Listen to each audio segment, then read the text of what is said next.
আসসালামু আলাইকুম। এসএসসি 2025 সালের পরীক্ষার্থীরা ফাইনালি ভাইয়া ভূগোল সাজেশন দেন, ভূগোলের আগে ছুটি নাই, এত কমেন্টের পর আমরা আজকে এখন ভূগোল সাজেশনটা দিয়ে দিচ্ছি। দেখো কয়েকটা দিন কিন্তু অন্যান্য গ্রুপের অনেক শিক্ষার্থী পরীক্ষা ছিল, পৌরনীতি পরীক্ষা, ব্যবসায় উদ্যোগ পরীক্ষা, রসায়ন পরীক্ষা, তো ওদেরকে পরীক্ষায় পাঠানোর পর আসলে ভূগোল সাজেশনটা রেডি করছি, সেখানে একটু লেট হয়ে গেছে। তবে আশা করি সামনে যেটুকু সময় আছে এইটুকু সময় যদি আমাদের গাইডলাইন অনুযায়ী পড়তে পারো, আমাদের প্রত্যেকটা রুটিন মেনটেন করতে পারো, আমরা যেভাবে যখন যা পড়তে বলবো সেই অনুযায়ী পড়তে পারো, ইনশাআল্লাহ ভূগোলে তোমার একটা A+ প্রস্তুতি হবে, তাও এই অল্প সময়।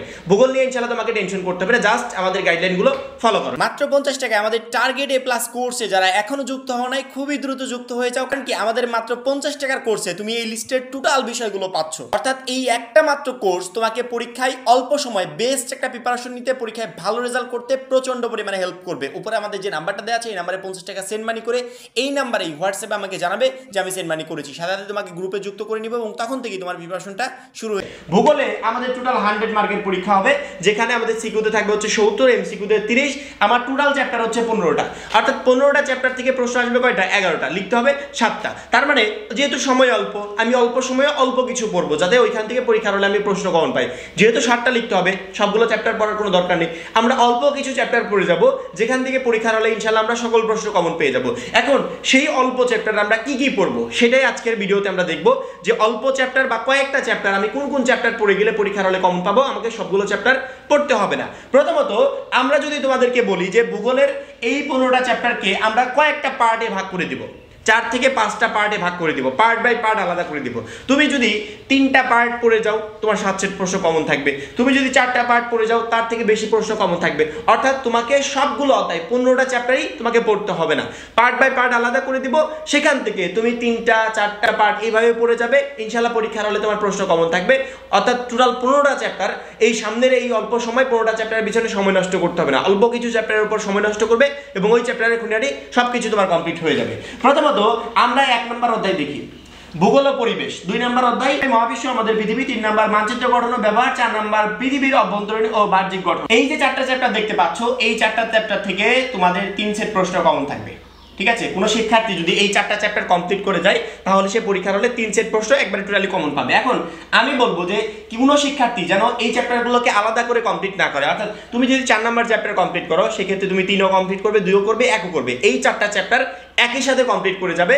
কারণ কি এই 4টা চ্যাপ্টার কমপ্লিট করার পরেই তুমি 3 সেট প্রশ্ন কমন পাবে। আমাদের পরীক্ষায় লাগবে কয় সেট? 7 সেট প্রশ্ন লাগবে। আমি 1 থেকে 4 পর্যন্ত বলেই 3 সেট, আর বাদ বাকি আমার 4 সেট প্রশ্ন লাগবে। অর্থাৎ টোটাল 15টা চ্যাপ্টারই আমার পড়ার দরকার নেই, সামনে সময় মাত্র একদিন, এই একদিন সময়েও আমি একটা বেস্ট প্রিপারেশন নিতে পারবো।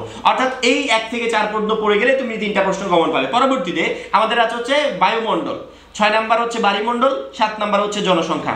এই 3টা চ্যাপ্টার কোনো শিক্ষার্থী যদি পড়ে যায় সে 2 সেট প্রশ্ন কমন পাবে। হলো কয়টা? 5টা হয়ে গেল। অর্থাৎ 7 নাম্বার অধ্যায় পর্যন্ত পড়ে 15টা চ্যাপ্টারের ভিতর থেকে 7টা চ্যাপ্টার যদি কেউ পড়ে তার 5 সেট প্রশ্ন পরীক্ষার হলে ইজিলি কমন চলে আসছে। পরবর্তীতে 8 নাম্বার অধ্যায় মানব বসতি, 9 নম্বর অধ্যায় সম্পদ ও অর্থনীতি কার্যাবলী, 10 নম্বর অধ্যায় বাংলাদেশের ভৌগোলিক বিবরণ। এই 3টা অধ্যায় যদি কোনো শিক্ষার্থী পড়ে যায় এখান থেকেও তার 2 সেট প্রশ্ন কমন থাকছে। আমাদের এখান থেকে 7টা সিরিয়াল প্রশ্ন ইজিলি কমন থাকছে, আমাকে 15টা চ্যাপ্টার পড়তে হচ্ছে না। সামনে সময় অল্প, এই অল্প সময়ে আমরা 15টা চ্যাপ্টার কখনো কমপ্লিটও করতে পারবো না। আমরা যদি 1 নম্বর থেকে 10 নম্বর অধ্যায় পর্যন্ত পড়ি, তারপর আমরা ইজিলি এখান থেকে 7টা সিরিয়াল প্রশ্ন কমন পেয়ে যাচ্ছি এবং সহজে আমরা সেগুলো অ্যান্সার করছি।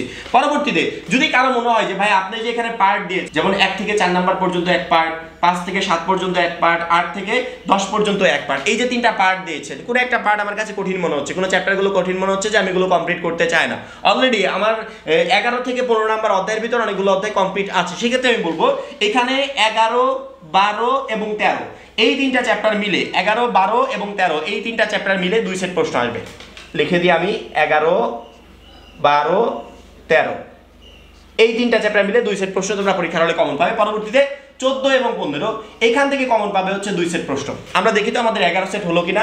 3, 4, 5, 6, 7, 8, 9, 10, 11 এই টোটাল 11 সেট প্রশ্ন তোমাদের পরীক্ষায় আসবে।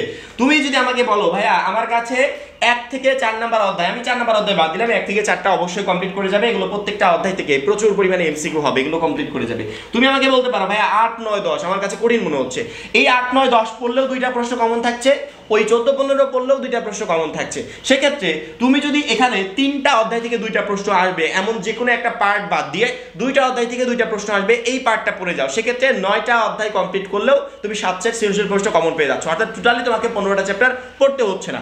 এখন তুমি তুমি কোন পার্ট এবং কোন পার্টটা পড়ে যাবে এটা সম্পূর্ণ তোমার উপর ডিপেন্ড করছে, কারণ এই 2 বছর কোন অধ্যায়গুলো তুমি অলরেডি কমপ্লিট করে ফেলেছো সেই অধ্যায়গুলোকে ইনক্লুড করে তুমি প্রিপারেশন নিয়ে যাবে। যেই চ্যাপ্টারগুলো অলরেডি কমপ্লিট করে ফেলেছো সেই চ্যাপ্টারগুলো যেই পার্টগুলোতে আছে সেই পার্টগুলো তুমি কমপ্লিট করবে। যদি আমাকে বলো যে ভাই আপনি একটা সাজেশন দিয়ে দেন, তাহলে আমি বলবো 1 নাম্বার অধ্যায় থেকে 10 নাম্বার অধ্যায় পর্যন্ত পড়ে যাও, 7টা প্রশ্ন কমন থাকছে। আমাকে যদি বলো যে ভাই আরেকটু বেটার করে দেন, তাহলে আমি বলবো 1 নাম্বার অধ্যায় থেকে এখানে তুমি 7 নাম্বার অধ্যায় পর্যন্ত পড়বে, 1 থেকে 7, তারপরে 14, 15, এই 9টা অধ্যায় পড়ে গেলেও 7টা প্রশ্ন তুমি কমন পাচ্ছ। তোমার কাছে যেই পার্টটা সহজ মনে হয় সেই পার্টের অ্যান্সার তুমি করতে পারবে।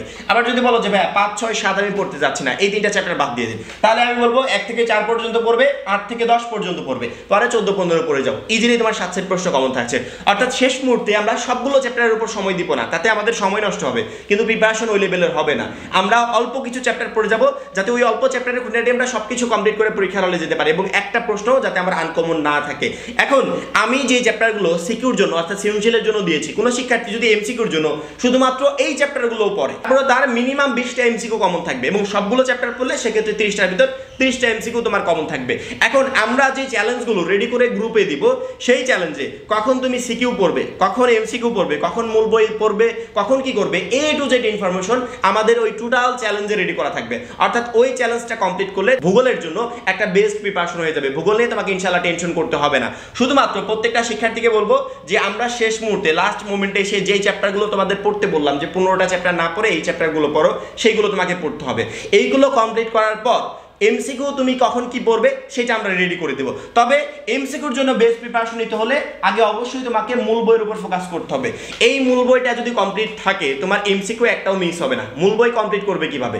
প্রত্যেকটা অধ্যায় সুন্দর করে রিডিং করবে এবং ইম্পর্টেন্ট লাইনগুলোকে আন্ডারলাইন করবে। যারা অলরেডি আন্ডারলাইন করে ফেলেছো তাদের কাজ হবে পরীক্ষার আগ পর্যন্ত বারবার করে রিভাইজ দেওয়া। আমি প্রত্যেকটা সাজেশনে প্রত্যেকটা ভিডিওতে আমি একটা কথাই বলি যে মূল বইটা কারো যদি আয়ত্তে থাকে, তার বিগত বছরের বোর্ড প্রশ্নও আয়ত্তে থাকবে, গাইড, টেস্ট পেপার, এভরিথিং সবকিছু তার আয়ত্তে থাকবে। অর্থাৎ একটা প্রশ্ন তার পরীক্ষার হলে মিস হবে না। একটা মূল বই থেকে টোটাল এমসিকিউ করা হবে, সেই মূল বই আমার আয়ত্তে থাকলে আমার একটা এমসিকিউ মিস হবে না, সকল এমসিকিউ আমরা পরীক্ষার হলে কমন পাবো। সেই জন্য আমার মেইন কাজ হবে প্রথমত মূল বইটাকে আয়ত্ত করা। সেটা আয়ত্ত করবো কিভাবে? যারা অলরেডি আন্ডারলাইন করে ফেলেছো তাদের শুধুমাত্র কাজ হবে 10 বার, 15 বার, 20 বার আমি পরীক্ষার আগ পর্যন্ত যেই কয়বার পারি শুধুমাত্র মূল বইটাকে বারবার করে রিভাইজ দিতে থাকবো। এই রিভাইজ দেওয়ার ফলে পরীক্ষার হলে গিয়ে দেখবে তুমি যা রিভাইজ দিয়ে গেছো, যা কিছু পড়ে গেছো, টোটাল পরীক্ষার হলে প্রশ্ন কমন আসছে। মূল বই যখনই তুমি বারবার করে রিভাইজ দিবে, শুধুমাত্র এমসিকিউ না, তোমার সিকিউর জন্য প্রিপারেশন হয়ে যাবে। অর্থাৎ আলাদা করে এমসিকিউ এবং সিকিউর জন্য প্রিপারেশন নিতে হবে না। একটা মূল বই কমপ্লিট করলে এমসিকিউ প্লাস সিকিউ দুইটার জন্যই একটা বেস্ট প্রিপারেশন হয়ে যাচ্ছে। মূল বইটা পড়ার পরবর্তীতে যখন সময় পাবে, হাতে সময় থাকবে, তখন গিয়ে তুমি বিগত 5 বছরের বোর্ডের এমসিকিউ পড়তে পারো, বিগত 5 বছরের বোর্ডের সিকিউ পড়তে পারো, তখন তুমি গাইড দেখতে পারো, তখন তুমি টেস্ট পেপার দেখতে পারো। কিন্তু মূল বইটা কমপ্লিট না হওয়া পর্যন্ত আমরা ওইগুলো দেখবো না। প্রতি বছর যারা পরীক্ষাতে ভালো রেজাল্ট করে থাকে, ভালো স্টুডেন্টরা যারা প্রশ্ন সকল কিছু কমন পায়, তাদের সাথে একটু পরামর্শ করে দেখবে যে তারা সবসময় এই মূল বইটা কমপ্লিট করে, গাইড টেস্ট পেপারের দিকে ঝুঁকে না। মূল বইটা কমপ্লিট করার পর সময় পেলে তখন ওইগুলো পড়ে। এখন তোমারও কাজ হবে এই সিস্টেমেই পড়া। এখন সামনের এই অল্প সময়ে আমি কখন বই পড়বো, কখন রিভাইজ দিব, কখন গাইড পড়বো, কখন টেস্ট পেপার পড়বো, কিছুই বুঝতে পারছি না। তার জন্য আমাদের প্রাইভেট গ্রুপে ওই যে 50 টাকার কোর্স কিনে যারা যুক্ত আছে তাদেরকে আমরা যে চ্যালেঞ্জটা দিব, ওই চ্যালেঞ্জটা তোমাকে ফলো করতে হবে। ওই চ্যালেঞ্জে কখন কি করবে সব কিছু দেওয়া আছে, সেটা ফলো করে যদি সামনের এই একটা দিন পার করতে পারো, ইনশাআল্লাহ ভূগোলে তোমার একেবারে 100% প্রিপারেশন হয়ে যাবে। আশা করি এই ভূগোল নিয়ে তোমাকে টেনশন করতে হবে না। আশা করি প্রত্যেকটা শিক্ষার্থী বুঝতে পেরেছো। এখন এই পর্যন্ত, পরবর্তী ভিডিওর জন্য চ্যানেলটা সাবস্ক্রাইব করে রাখবে। সব ভালো থাকবে, সুস্থ থাকবে। আল্লাহ হাফেজ।